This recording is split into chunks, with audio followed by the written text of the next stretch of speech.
Today I want to raise an international issue of concern. Last year I visited Colombia as part of a Justice for Colombia Peace Monitor delegation. I travelled extensively through the country and witnessed firsthand horrific stories of human rights abuses. I visited a small town called Carrillo in the Cauca region, and I met a young man, Jada Quintana, who was just 17 when I met him. At the beginning of this month, he was gunned down and murdered. A few minutes before he was murdered, a policeman came to check his ID, to check who he was, and then the right-wing paramilitaries arrived and gunned him down. He was a member of the Fuenteagro trade union, which has a relationship with the Unite Union here and in Britain. And just to put on the record that the most dangerous country in the world to be a member of a trade union is Colombia. They've been gunned down in their hundreds.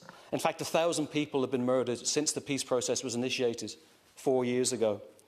And the key problem, Carrillo, is that the Colombian government is not implementing what was agreed at that time in terms of rural reform, in terms of justice, in terms of the National Commission for Security Guarantees.